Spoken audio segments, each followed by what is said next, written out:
Lately, you've been hearing a lot about Armored Core 6. Maybe you know it has giant robots, but it's made from FromSoft. Does that mean it's a Souls-like? If you liked Elden Ring, would you like this? Do you have to play the previous Armored Cores? Mucklick here, and I make concise, spoiler-free game reviews that help you decide if you want to buy something without spoiling the game for you. This is Armored Core 6, Fires of Rubicon, a mecha-based vehicular combat game. It is available on PC, PS4 and 5, and Xbox, and is rated T for teen. In full disclosure, I received this game for free as part of my work, but the goal of this review is to determine whether or not this game is worth its $60 price tag for you. The game's setting with no spoilers beyond the tutorial. You play the role of an augmented human mercenary known as 621. Your handler, Walter, keeps in radio contact with you and guides you through your missions and what you need to do.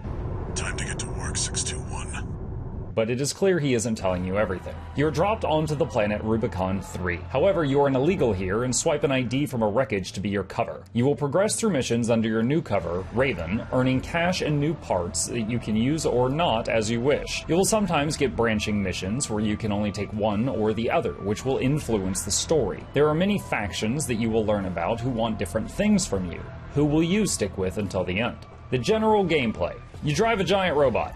Duh. With a great deal of customization. Notably, you could choose weapons for the left and right arms, left and right shoulders, your power generator, aiming chip, boosters, and the various visible body parts. Heavier lower body units allow you to use more overall weight and suffer no recoil from massive weapons, whereas lighter overall units can move faster and avoid more hits, but suffer great recoil if they use the big guns. All units have limited flight capabilities, but some excel at it, while others are fastest on the ground. There is a massive arsenal of weapons, both melee and ranged, energy and physical, to choose from to help you design your ideal AC. In missions, there are checkpoints before most boss encounters. When you die on challenging encounters, you can enter the assembly and swap out any parts that you wish that you own without having to restart the whole mission. Sometimes you might wipe on a boss, make one change to your mech, and find it much easier simply because you try a weapon that is super effective, or suddenly you're fast enough to dodge its attacks, etc. In between missions, you could visit the shop to buy more parts. You could also sell ones that you don't want for full price, so it's completely safe to buy and sell things to just try them out. Over time, you will stockpile a weapon or two for each situation, and if you hit a wall in a mission, swap them out until you find something that works. Aside from the PvE storyline, there's also The Nest, which is essentially PvP combat, where you could try your custom design mechs against those of other players to see how you fare. Armored Core 6 took me about 20 hours of gameplay for the first playthrough. However, the game immediately goes into New Game Plus mode, which effectively restarts the game with all your upgrades and equipment intact. The reason for this is to give you a chance to pick the other missions at each of the branching paths, to see different levels, stories, and bosses, including a different final boss. Finally, after that, the game will start New Game Plus, and a third set of options will appear. Choosing those through your playthrough will show you the final story you haven't seen before with another new final boss. In total, clearing all 3 playthroughs gave me 31 hours of gameplay time. Do you have to play the previous Armored Core titles? No. I went into it completely blind, having not played the previous 5, and was just fine. Playing them would offer more context into the universe of Armored Core, but it is not required to enjoy this title. Comparisons to other games. The combat itself is quite challenging in many regards, but I would not say it was as tough as the toughest bosses in Elden Ring or Dark Souls 3, 2 other FromSoft games I have played and enjoyed. There is no bonfires, but there are resupply checkpoints which function similarly. There's no dodge roll, but you can rapidly boost in any direction to avoid incoming damage. It doesn't have evasion frames, just rapid movement on demand. The movement of the game itself feels insanely fluid. The details.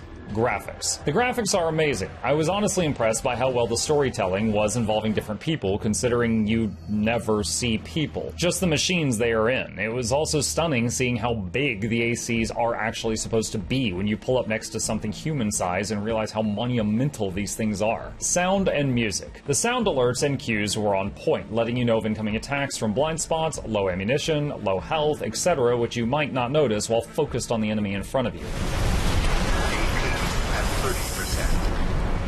Additionally, the music was great, with different soundtracks for different bosses and a calmer track for rest in between missions.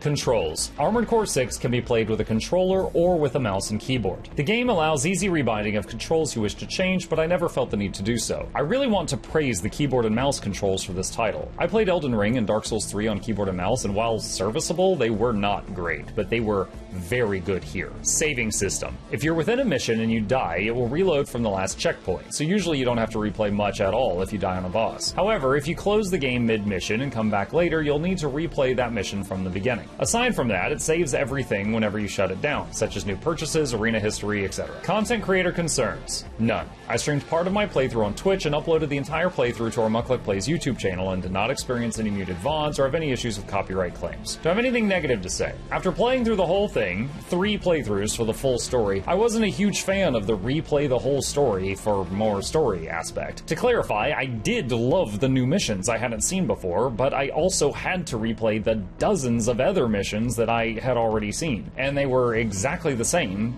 but I was more powerful, so I just rolled through them, slapping everything aside. Unlike New Game Plus Plus and other Souls games in AC6, the enemies are not any stronger than on the first playthrough, it just adds more story beats. The second item I could list here is also related to New Game Plus. The boss that took the longest amount of time for me to beat was Balteus on normal difficulty, which took me 3 hours to get a kill. Second to that, a few bosses took me 40 minutes to get a kill. These were all on normal mode. In New Game Plus and Plus Plus, when I had a full build, I one-shot every boss on the first try. For me, after getting what I considered a full build at the end of normal mode, the next 2 difficulties were just story and incredibly easy as a result of that. Final thoughts. This was my first giant robot game, and I absolutely loved it. The massive amount of customization, the smooth and responsive controls, even on mouse and keyboard, the beautiful environments and machines, it was all fantastic. The story was about as cryptic as any FromSoft game. I'll have to watch a few YouTube videos to understand that. And while I was a bit underwhelmed by the challenge of New Game Plus and Plus Plus and how many levels I had to replay to experience the rest of the story, it's a testament to how fun the gameplay was that I still stuck with it for the long haul. If you already enjoy piloting giant robots or think you'd like to try it out for the first time, I believe that Armored Core 6 definitely